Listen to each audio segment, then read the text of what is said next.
a nuestro hermano Miguel. ¿Cuántos conocen al hermano Miguel? Qué poquitos lo conocen, los demás no lo conocen. Pero bien, vamos a dejar el micrófono a él y él estará discerniéndolos la palabra del Señor.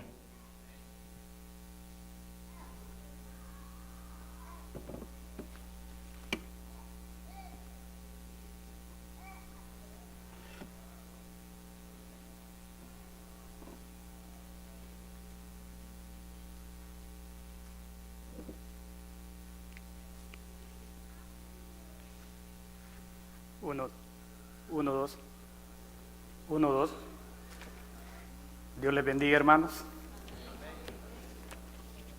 Saben, me siento contento. Y me siento muy contento porque gracias a Dios nos encontramos alabando y glorificando el nombre de Dios. Y hay una doble razón por la que me siento contento, porque está mi familia. Tengo acá mis 2 hijos, los mayores, y tengo también a la nieta. Ahí está, ¿verdad? Así es que me siento contento ya.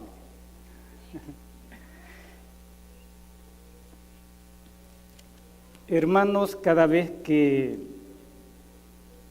abro la Biblia, yo no sé si a ustedes les pasa, pero en lo personal encuentro algo nuevo. Y encuentro siempre un mensaje para mí, ¿verdad?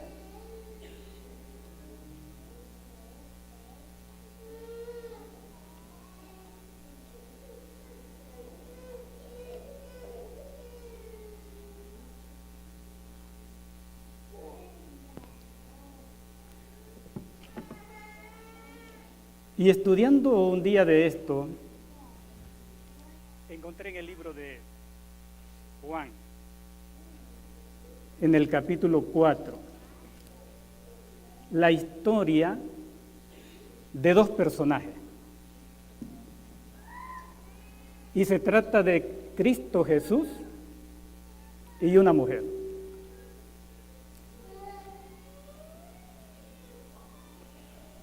Y una de las cosas que me llama la atención, y casi siempre se da eso, a nosotros no nos gusta, como seres humanos, no nos gusta ver que otro prospere o crezca. La naturaleza humana es así. Y dice que Jesús, si ustedes ven su Biblia, en el capítulo 4,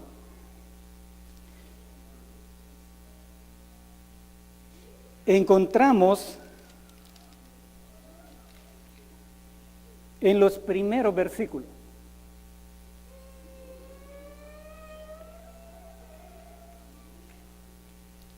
que dice que cuando Jesús oyó lo que la gente pensaba o decía, él decidió moverse. Porque dice que la gente empezó a escuchar que Jesús hacía y bautizaba más discípulos que ¿quién? Que Juan. Y entonces Jesús sabía que eso le iba a traer ciertos problemas. Entonces dice que decidió moverse hacia otro lugar. ¿Y hacia dónde dice que se fue? El versículo 3 dice que Jesús se fue ¿a dónde? Se movió de Judea hacia Galilea. Pero hermanos, para poder Jesús llegar a Galilea, le era, dice, necesario pasar ¿por dónde? ¿Y de dónde es Samaria?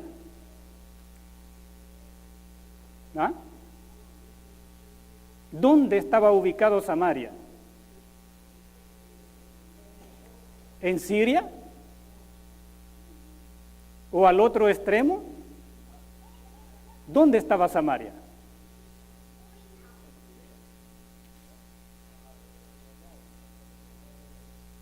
¿Los samaritanos eran judíos o era del pueblo de Israel, sí o no? ¿Sí? ¿Cuántos están de acuerdo?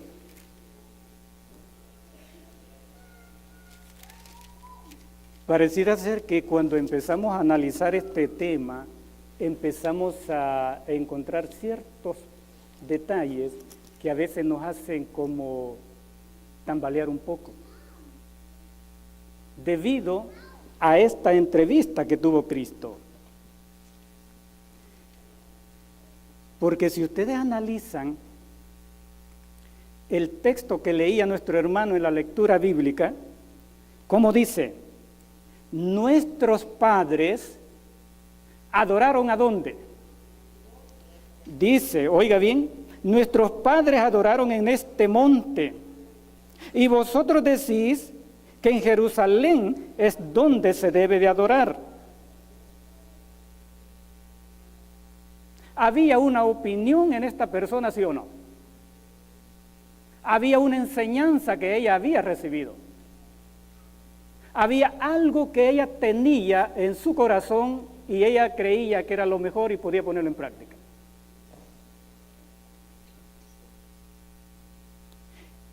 Pero Jesús, que se identificaba ¿con quiénes? Con los judíos, le dice, mujer, créeme, la hora viene cuando ni en este monte, ni en Jerusalén, adorarán ¿a quién? Al Padre. Qué interesante, ¿no?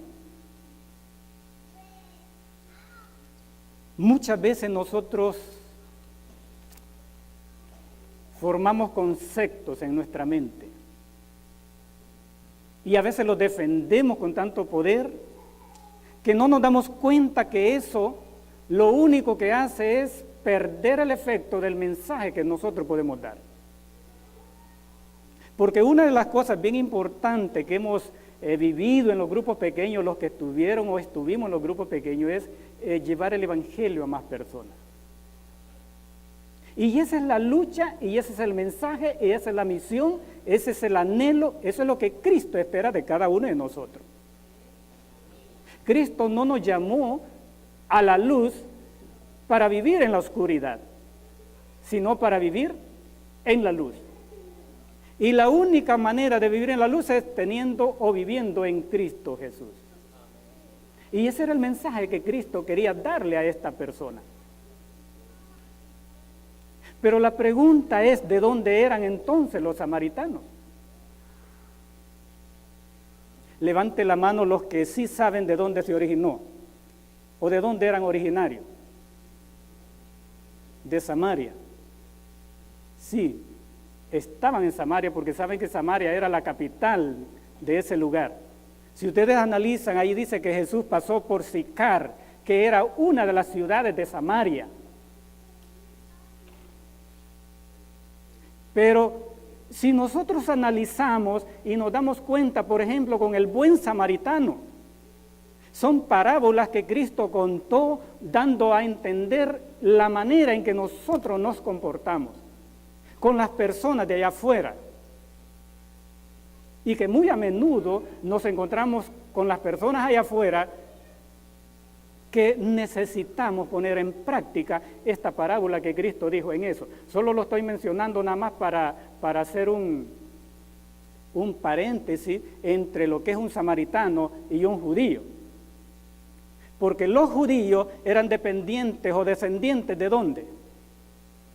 De Abraham, de Isaac, de Jacob y de todas las 12 tribus de Israel. Pero los samaritanos ¿de dónde eran? ¿De dónde dependían ellos? ¿Ah?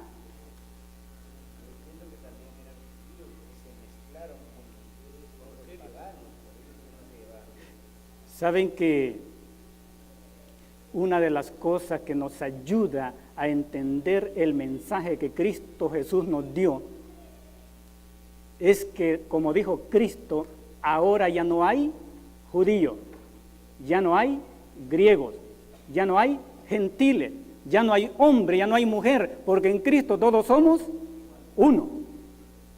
Él fue el que derribó toda esa rivalidad de diferencias de nacionalidades y de todas las razas que había, que el ser humano se fomenta en su mente y en su corazón, porque si ya no es de mi lugar, yo ya no lo veo bien. Si no pertenece a mi sangre, ya no es con quien yo puedo confiar. Pero Cristo Jesús, eso es lo que vino a enseñar. Porque el Evangelio es para quienes. El propósito y el deseo de Dios es que el Evangelio llegue ¿a dónde? A todo el mundo, a toda nación, a toda tribu, a toda lengua, a todo pueblo. ¿Qué pasaría si el Evangelio se centrara o se enfocara en un solo grupo? ¿Cuántos seríamos salvos? Ni la tercera parte. Pero gracias a Dios, hermano, que Dios derribó esas diferencias y unificó al ser humano en Cristo nuestro Señor. Y Jesús dice que venía con sus discípulos buscando llegar a Galilea, donde él siempre se mantenía. Y yendo por el camino, dice que venían ya cansados. Y llega a ese lugar.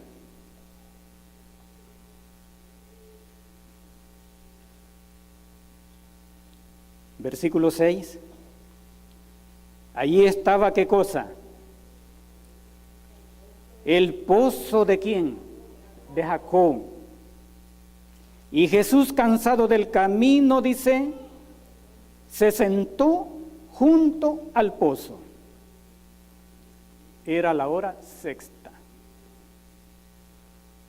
¿Estaba fresco o cómo estaba esa hora? ¿Cómo nos imaginamos cuando el sol está a mediación del cielo? ¿Ah? Un calor inmenso, ¿no? Imagine cómo se sentía Cristo con sus discípulos, habiendo caminado cuántos kilómetros, porque entonces sí se caminaba, y llegó cansado, y dice que se sentó en el pozo. ¿Ustedes creen que Cristo tenía sed? ¿Ah? Tenía sed. Tenía sed porque había caminado mucho. Pero él tenía una sed mucho más allá de la que nosotros sentimos, de deseo de tomar agua. Y entonces los discípulos aprovecharon mientras él se quedaba ahí descansando. Dice que los discípulos fueron a la ciudad. Si ustedes siguen leyendo, ahí dice que fueron a buscar comida. Y se quedó Jesús él solo en el pozo. Pero estando él allí solo, alguien apareció. Y ahí dice que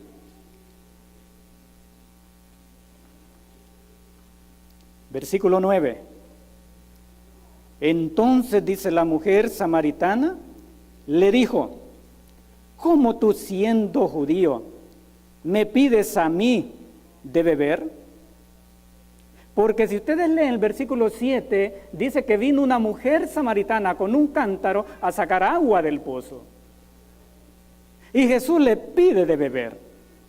Pero el versículo 9 dice que entonces la mujer, dice samaritana, le dijo,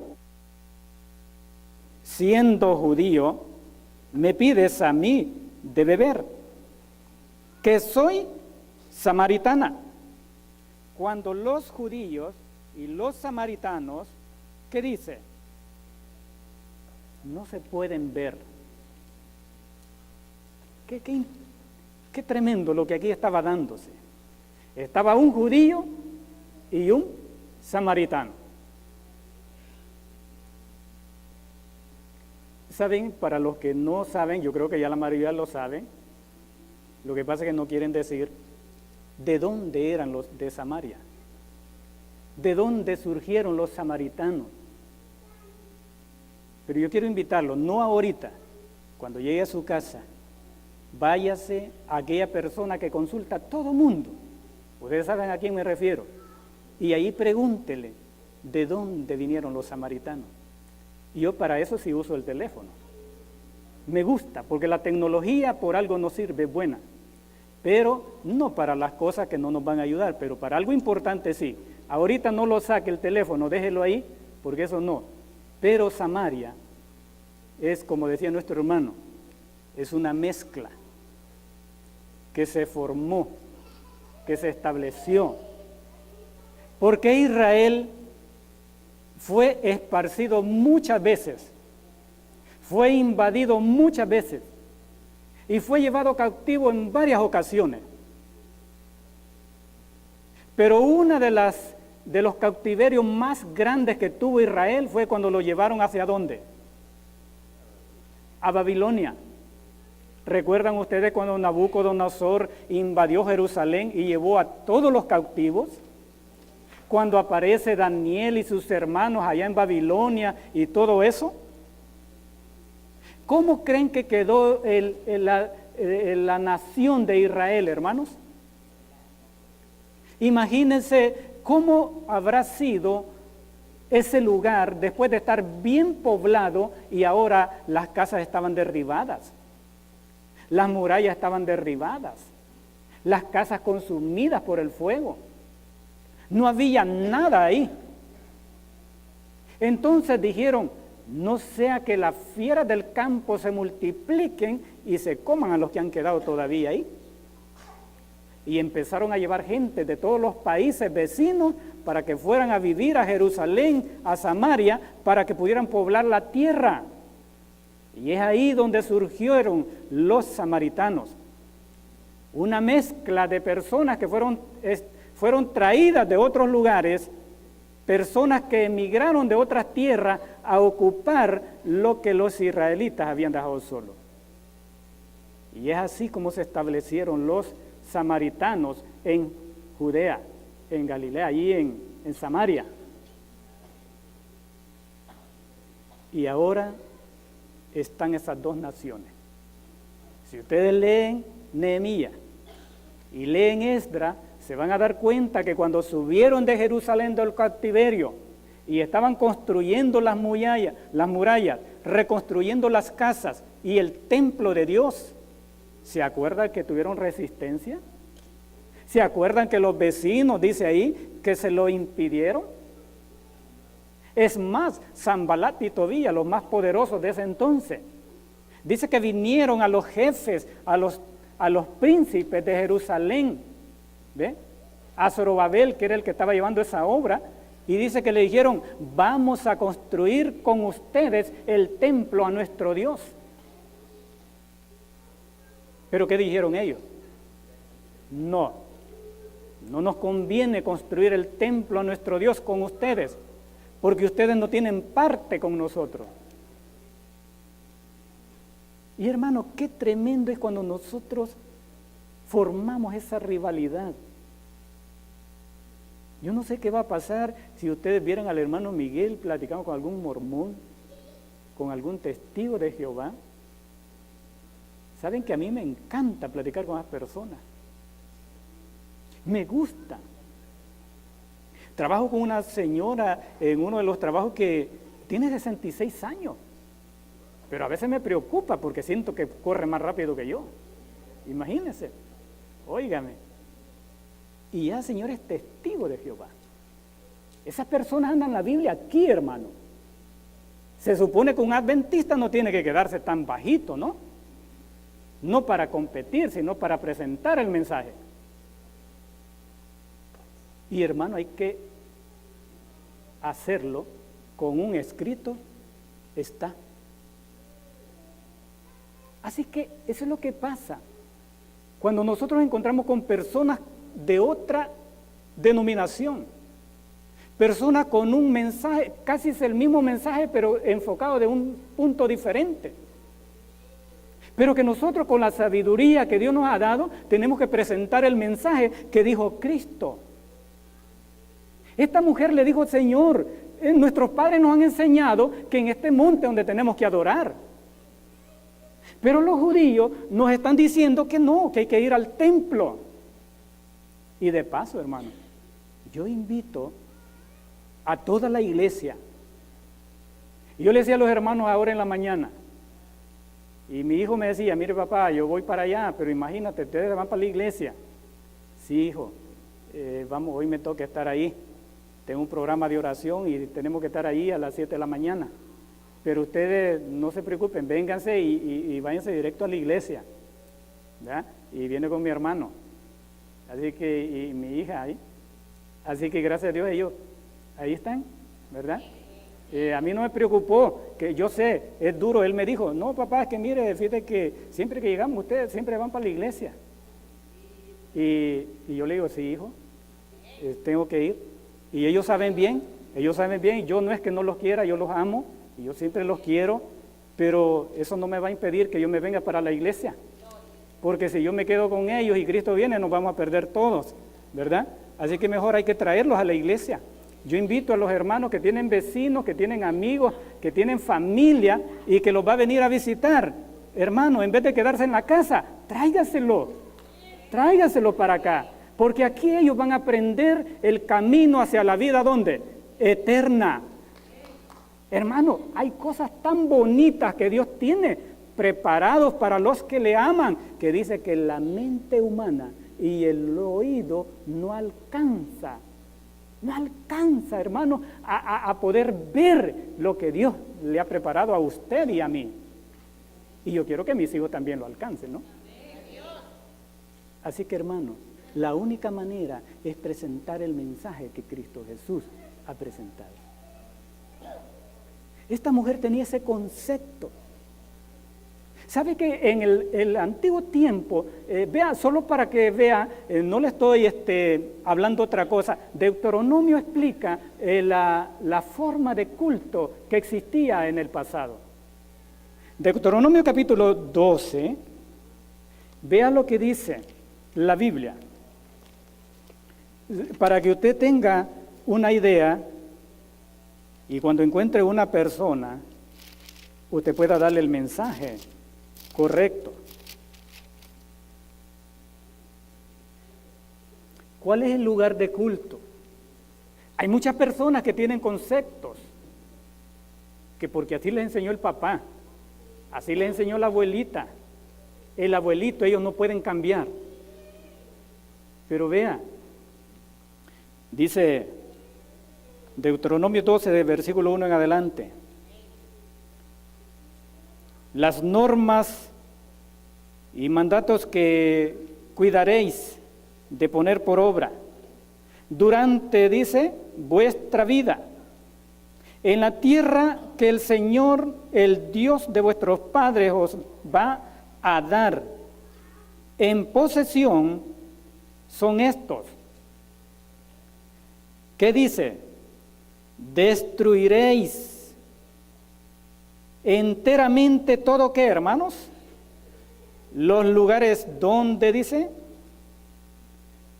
las naciones que vosotros heredaréis sirvieron, dice, a sus dioses, en lo alto de los montes, en los collados y debajo de todo árbol frondoso. Esa era la enseñanza que la samaritana tenía en su mente. Sus padres así le habían enseñado, que tenían que subir al monte, allá en los frondosos árboles, y ahí tenían que adorar a Dios. Pero el mandato o la orden de Dios era que eso tenía que ser, ¿qué cosa? Derribado. Y ¿sabe? Yo cuando leo la Biblia y empiezo a ver toda la historia y veo cuánto luchó el ser humano por volver a revivir. Y llegaba un celoso de la obra de Dios y el nombre de Dios y derribaba eso. Y como que quedaba así. De repente volvía a surgir otra vez y así venía. El ser humano siempre somos con tendencias hacia lo malo. Aunque el mensaje de Dios nos dice claramente cómo debemos de ser, pero siempre nosotros nuestra tendencia es irnos hacia el mal. Y eso es lo que va a llevar a este mundo a la destrucción total, aunque Cristo Jesús lo dice claramente: y vivo yo que no quiero la muerte del impío, sino que todos se arrepientan. Pero el ser humano nos vamos a perder, porque nuestras inclinaciones siempre nos llevan hacia el mal. A pesar de que el mensaje es claro, la enseñanza la puede entender hasta el recién nacido, pero pareciera ser que nosotros no lo entendemos aún. Porque esto es lo que siempre ha existido.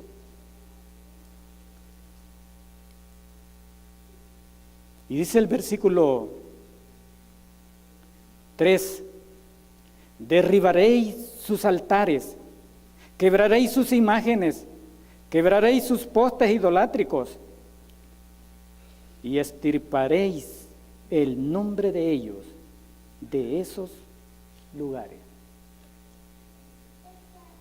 Esa era la idea que esta mujer tenía. Pero Cristo Jesús le demostró claramente cuál era lo que Él quería que hiciera. Créeme que viene la hora cuando ni en este monte ni en Jerusalén adoraréis al Padre. Sabe, hermano, a mí me impacta. A mí me impacta de una manera tan tremenda cómo la palabra de Dios tiene efecto y se cumple. Y lo quiera usted o no, hermano, lo quiera yo o no, el poder de Dios se va a cumplir en su palabra.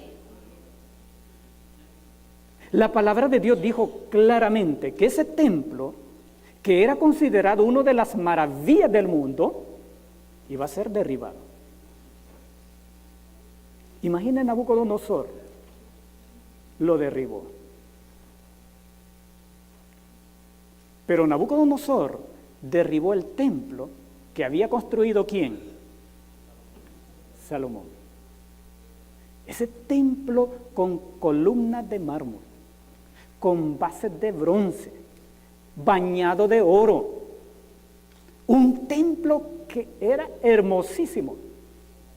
Dice que esas personas, los más ancianos, que habían visto ese templo en toda su gloria, y que cuando ellos regresaron del cautiverio de Babilonia y lo estaban reconstruyendo nuevamente, dice que ellos derramaron lágrimas, porque se acordaban de ese templo en sus orígenes, y que ahora lo estaban levantando nuevamente.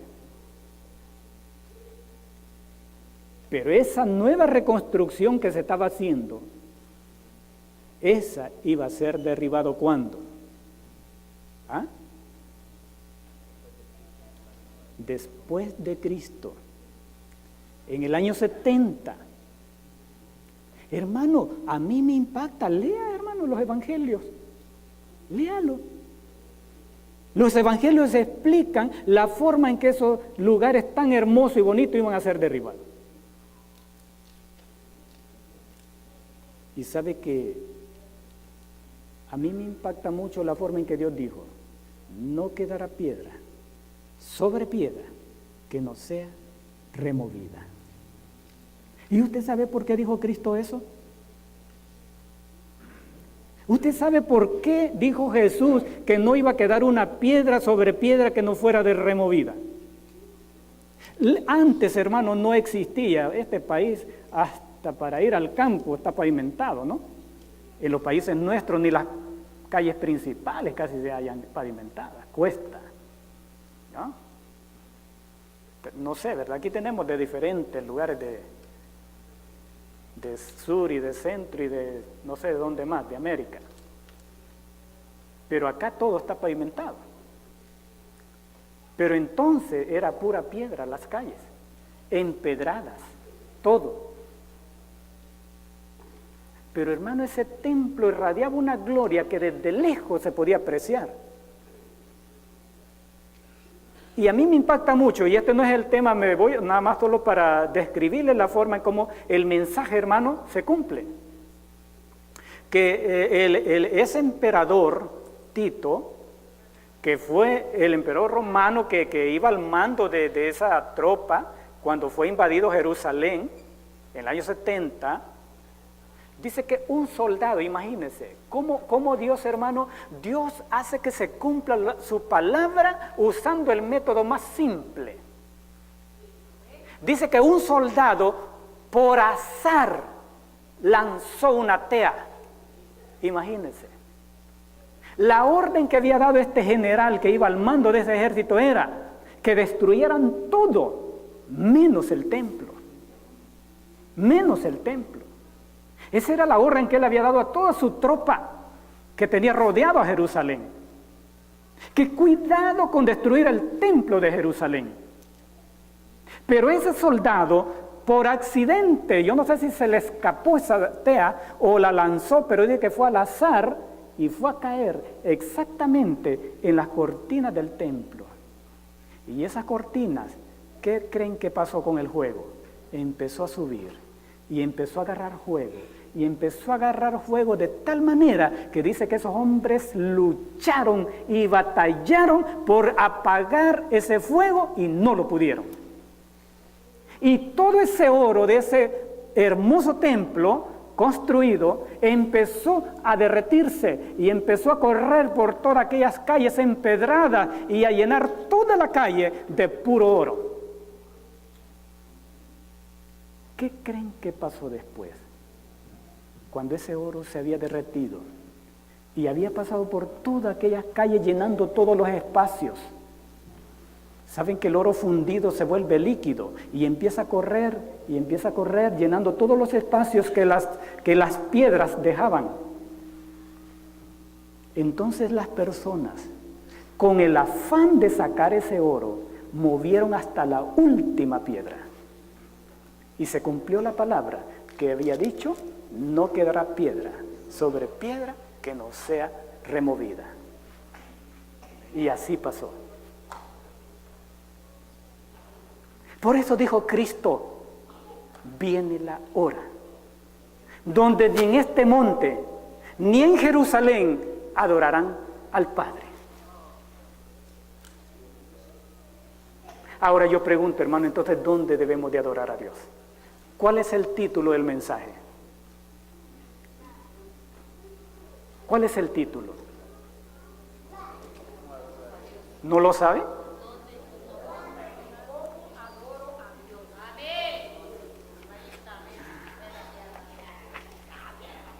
¿Dónde? Oiga bien, yo no sé, hermano, si usted le ha puesto cuidado, pero cuando Dios me dijo, bueno, ponle así, y lo escribí, ¿dónde y cómo adoro a Dios? Yo quiero terminar con esta frase.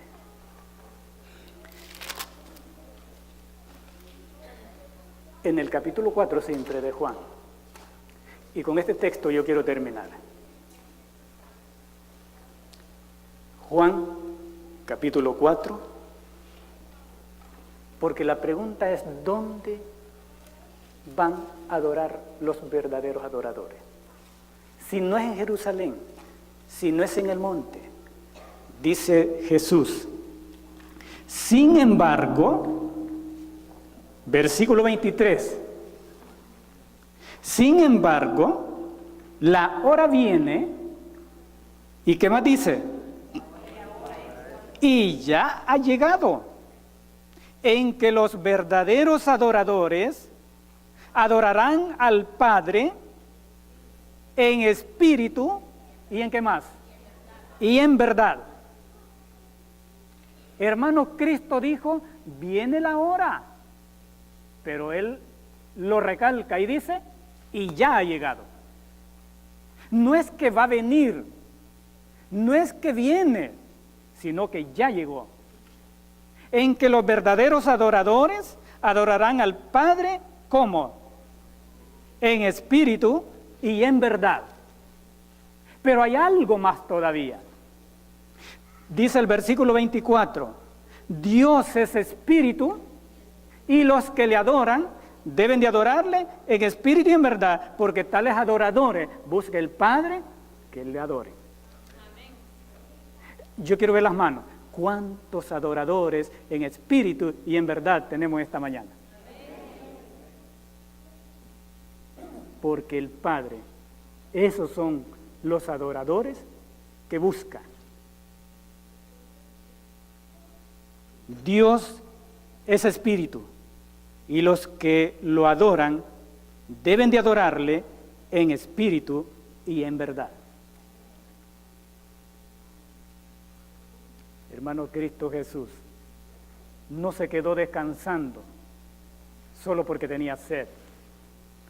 No se quedó descansando porque quería pasar el momento mientras los discípulos volvían. Él sabía que había un alma que estaba buscándole.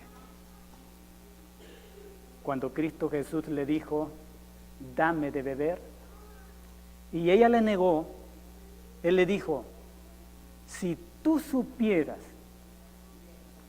oiga bien lo que le dijo Cristo, si tú supieras quién es el que te dice, dame de beber. ¿Qué le dice Cristo? Tú le pedirías a él. La mujer se sorprendió y le dice, ¿cómo tú? ¿De dónde tienes agua viva? Pues no tienes ni con qué sacarla y el pozo es muy hondo. ¿O eres tú mayor que nuestros padres? Inmediatamente la mujer le dijo, dame de esa agua para que yo no vuelva con este cántaro a sacarla aquí. Pero Jesús no quería darle de esa agua. Jesús se estaba refiriendo a una agua que salta para vida eterna. Porque como dice la Escritura, el que cree en Cristo, ríos de agua viva brotarán de su interior. Porque hermanos, el que tiene a Cristo tiene la vida. El que no tiene a Cristo no tiene la vida.